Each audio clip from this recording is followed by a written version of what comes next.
நாளைக்கான வீடியோவில் என்ன நடக்குன்னு சொல்லிட்டு பார்க்கலாம். வீடியோக்குள்ளே போகிறதுக்கு முன்னாடி நம்ம சேனலை லைக் அண்ட் சப்ஸ்கிரைப் பண்ணி சப்போர்ட் பண்ணுங்கள். வீடியோ வந்துட்டு செம்ம இன்ட்ரெஸ்டிங்காக சூப்பராக போய்கிட்டு இருக்கு. ஃபஸ்ட்டு சீனில் வந்துட்டு சண்முகம் டென்ஷனாக நின்றுட்டு இருக்காங்க. அந்த இடத்துக்கு உடன்குடி வர்றாங்க. இந்தப்பா சண்முகம், என் ஆஃபீஸ் பக்கமே 2 நாள் வரல, வேலை இருக்குன்னு சொல்லி வீட்டில் இருந்துட்டேல, அதான் வந்துட்டு மனு வந்ததெல்லாம் கொண்டு வந்திருக்கேன் அப்படின்ற மாதிரி சொல்ல, என்ன இது, நீ என்ன வேலை பார்த்துக்கிட்டு இருக்க, அறிவு இருக்கா இல்லையா, நீ பாட்டுக்கு முழுசாக கொண்டு வந்து அப்படியே கொடுத்துட்டு இருக்க, துறை வரியாக பிரிக்கணும் தெரியாத உனக்கு அப்படின்னு சொல்லிட்டு சண்முகம் கத்துறாங்க.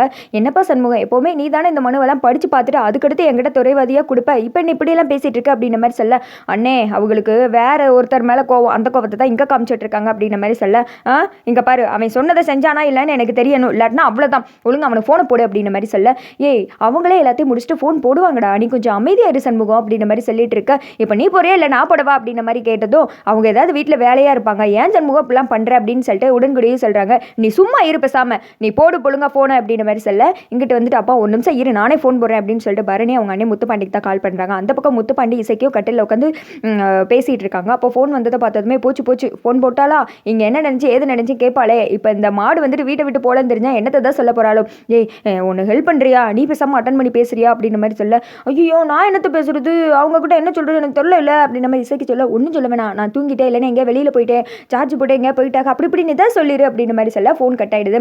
ஃபோன் எடுக்கலடா, அவனே பார்த்துட்டு கூப்பிடுவான் அடுத்து அப்படின்ற மாதிரி வரணி சொல்கிறாங்க.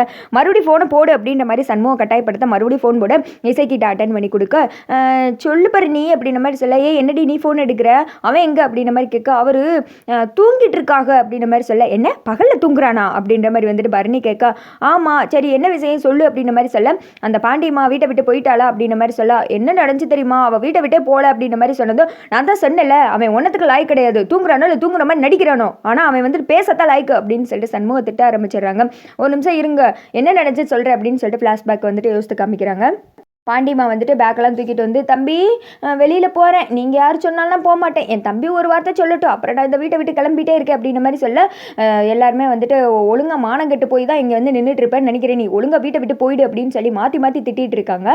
அப்போ வந்துட்டு நீயா வீட்டை விட்டு போறியா இல்லைனா உன்னை செண்டு தூக்கிட்டு போய் ரோட்டில் போடவா அப்படின்னு சொல்லிட்டு முத்துப்பாண்டி சொல்ல, இந்த பக்கம் வந்துட்டு பாக்கி அவங்க சொல்கிறாங்க, கொஞ்சம் கூட சூடு சொன்ன வெக்கமே கிடையாது, இவ்வளோ தூரம் எல்லாரும் வந்துட்டு நாக்கப்படுங்கிற மாதிரி கேள்வி கேட்குறோம், அதை விட்டு நடுவு வீட்டில் நின்றுக்கிட்டு இருக்கு பாரு, அவர் அமைதியாக இருக்கிறப்பே தெரியல, ஒழுங்கா வீட்டை விட்டு நீங்களே போயிடுங்க, அவ்வளவுதான் மரியாதை உங்களுக்கு அப்படின்ற மாதிரி சொல்ல, என்னடா இது நீ பாட்டுக்கு உள்ள அமைதியா நின்றுட்டு இருக்க, நான் தான் சொன்னல இங்க இருந்து போனா நான் எங்க போவேன்னு உனக்கே தெரியும், அதுக்கடுத்து நான் போவேன், பின்னாடியே நீ வந்துடுவ, தனியா தான் வருவ, பாத்துக்கோ நான் என்ன பண்ணுவேன்னு உனக்கே தெரியும், அப்புறம் பண்ண வேண்டியதெல்லாம் பக்காவா பண்ணிடுவேன் அப்படின்னு சொல்லிட்டு பாண்டியம்மா மறைமுகமா மிரட்ட, இவன் என்ன அங்கேயும் நின்றுட்டு மிரட்டிட்டு இருக்கா, அதுவும் ஓப்பனா மிரட்டுறாளே, இவன் உண்மையாவே மிரட்டலாளா இல்லைனா நடிக்கிறாளா ஒன்றும் தெரியலையே அப்படின்ற மாதிரி புலம்பிட்டு இருக்க. இங்கிட்ட வந்துட்டு நம்ம சிவபாலன் சொல்றாரு, அண்ணே இதுக்கு மேலே சரிப்பட்டு வராது, நானே வந்துட்டு குடுத்துக்கா கொண்டு போய் வெளில ஓடுறேன் அப்படின்ற மாதிரி சொல்ல, இல்லை தம்பி பாத்தையா சிண்டு நண்டு உலக்கலாம் என்னை பார்த்து பேசுதுடா அப்படின்ற மாதிரி சொல்லிட்டு இருக்க. சவுந்தர் பண்ணி அமைதியாகவே நின்றுட்டு இருக்காங்க. சரிடா இதுக்கு மேலே நான் பண்ணுறதை பண்ணிக்கிறேன் அப்படின்னு சொல்லிட்டு போக போகிற நேரத்தில், 1 நிமிஷம் நிலுக்கா நீ என்னை விட்டு போயிடாது அப்படின்னு சொல்லிட்டு சவுந்தர் பண்ணி வராங்க. அதை பார்த்தது, பாத்தியாலே என் தம்பிக்கு என் மேலே உள்ள பாசத்தை, என்னை விட்டு அவன் இருக்க மாட்டாளே அப்படின்ற மாதிரி சொல்ல, ஆமாம் பொல்லாத பாசம், இந்த பாசத்தை பார்த்தமே உங்கள் மேலே பழிய போட்டு ஜெயிலுக்குள்ளே தூக்கி போட்டவர் தானே, பாசம் என்னமோ கிணத்துக்குள்ளே கிடக்கிற பாறாங்கல் மாதிரி அப்படின்ற மாதிரி இசைக்கு சொல்ல, ஏக்கா நீ இருக்கா அப்படின்ற மாதிரி சொல்லிடுறாங்க. இதுதான் நடந்திருக்கு. இதை வந்துட்டு அப்படியே வந்துட்டு அவங்க கிட்ட சொல்கிறாங்க, ஆமாம் உன் புருஷன் ஒன்றத்துக்கு லாய் கிடையாது அப்படின்னு சொல்லிட்டு சண்முகம் மறுபடியும் திட்ட ஆரம்பிச்சிருங்க. பாருங்க மதினி, உங்கள் புருஷன்கிட்ட சொல்லி வச்சிருங்க, என் மாமாவெல்லாம் இப்படி பேசக்கூடாதுன்னு, என் மாமாவும் எவ்வளோ போராடினாரு, ஆனால் அவங்க அப்பா தான் இருக்க சொல்லிட்டாரு, இதுக்கு மேலே என் புருஷனை ஏதாவது பேசுனீங்கன்னா அவ்வளோதான் போன வைங்க அப்படின்னு சொல்லிட்டு கட் பண்ணிடுறேன்.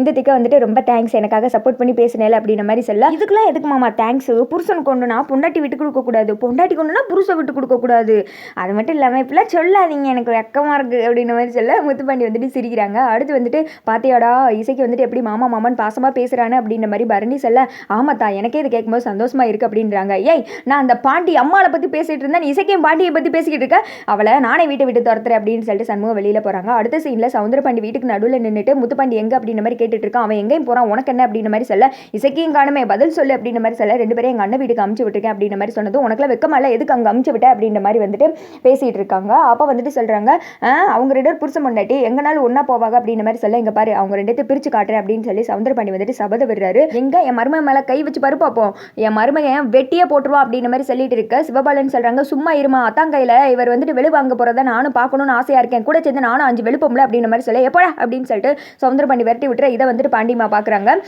இசைக்கு தூக்கி விட்டு அந்த பழியை மேலே போட்டுற வேண்டியதான். அப்புறம் சண்முகம் ஜெயிலுக்கு போயிடுவான். ஒரே கல்ல 2 பாங்க அப்படின்னு சொல்லி பேசிட்டு இருக்காங்க. அடுத்த சைடு இசைக்கியும் முத்துப்பாண்டி தான் காமிச்சிட்டு இருக்காங்க. பரணி உங்க வீட்டுக்கு வந்துட்டு போயிருக்காங்க. அங்கே போனது பரணி வந்துட்டு முத்துப்பாண்டிக்கு இசைக்கு வந்துட்டு சண்முகத்துக்கும் சமையல் ஏற்பாடுலாம் பலமாக போய்கிட்டு இருக்கு. அப்போ தட்டு மேலே எடுக்கிறேன்னு சொல்லிட்டு முத்துப்பாண்டி ஒரு டிராவ மாதிரி இருக்குது, அதை வந்துட்டு தூக்குறாங்க பெட்டி மாதிரி. அது வந்துட்டு கையை வெட்டிடுது. வேமா வந்துட்டு ஐயோ அப்படின்னு சொல்லிட்டு சண்முகம் வேமா பதறி போய் முத்துப்பாண்டியை பாசமாக வந்துட்டு கட்டெல்லாம் போட்டு விட போகிறாங்க. அதோட பார்த்தீங்கன்னா வீடியோ முடிஞ்சிருந்து.